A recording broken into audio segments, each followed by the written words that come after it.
warahmatullahi wabarakatuh. Salam dan bahagia Bapak Ibu guru hebat di seluruh Indonesia. Pada video kali ini, saya Uli Reski Amalia Rahman, guru kelas 4 di UPTD SDN 146 Maleku, Kecamatan Mangkutana, Kabupaten Luhut Timur, Provinsi Sulawesi Selatan, akan berbagi cerita praktik baik tentang pembelajaran bahasa Indonesia di kelas saya dengan tema materi unsur intrinsik pada sebuah cerpen, di mana judul pembelajaran saya adalah pembelajaran berdiferensiasi dengan menggunakan media aplikasi Canva dalam pembuatan mind mapping. Pembelajaran berdiferensiasi haruslah berakar pada pemenuhan kebutuhan belajar murid dan bagaimana guru merespon kebutuhan belajar tersebut. Dalam kegiatan pembelajaran saat ini, seringkali menghadapi murid yang jauh lebih beragam. Setiap murid tentu saja memiliki kesiapan dan profil belajar yang berbeda-beda. Situasi awal yang saya hadapi adalah murid memiliki motivasi rendah dalam belajar, yang menyebabkan murid kesulitan memahami materi, bosan, dan masih adanya efek belajar daring pada masa pandemi, yang murid hanya menginginkan untuk memegang gadgetnya masing-masing, sehingga kurang semangat menerima pelajaran di kelas. Sebagai seorang pendidik, peran saya sebagai guru dapat memenuhi kebutuhan belajar murid. Dengan pembelajaran berdiferensiasi dapat mengakomodir kebutuhan belajar murid sesuai dengan kebutuhannya. Menuntun murid sesuai dengan kodrat alam dan kodrat zamannya. Seperti apa strategi yang saya lakukan dalam langkah pembelajaran saya? Mari kita simak video pembelajaran berikut ini. Langkah awal dilakukan adalah membuat RPP yang berdiferensiasi, menerapkan pembelajaran berdiferensiasi dengan strategi diferensiasi konten, proses, dan produk. Memetakan posisi duduk anak berguna untuk kenyamanan murid dalam belajar di kelas. Salah satu untuk mengetahui kebutuhan belajar murid adalah melakukan asesmen diagnostik dengan mengerjakan soal pretest agar mencari tahu pengetahuan awal murid terkait materi yang akan dipelajari. Adanya pembelajaran daring pada masa pandemi yang lalu menjadikan anak kecanduan terhadap gadget. Hal ini menjadi keluhan dan keresahan orang tua. Hingga akhirnya saya memanfaatkan dan mengarahkan gadget tersebut ke hal positif.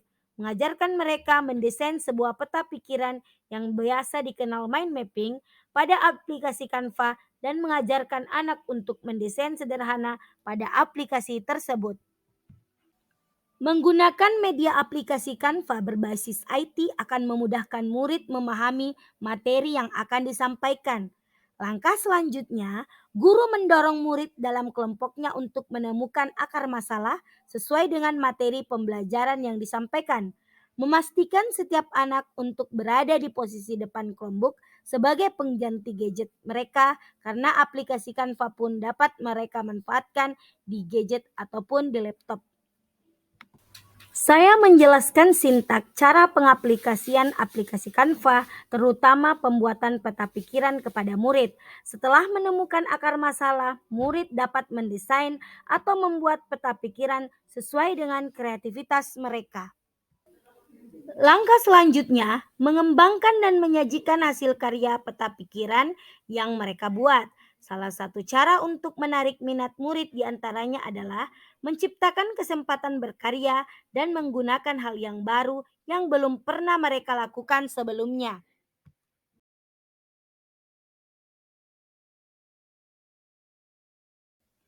Langkah selanjutnya, merefleksi dan mengevaluasi.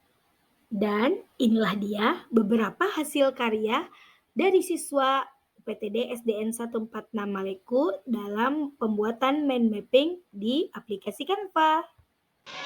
Dan untuk mengakhiri kegiatan pembelajaran kita, tentu saja kita tutup dengan doa bersama.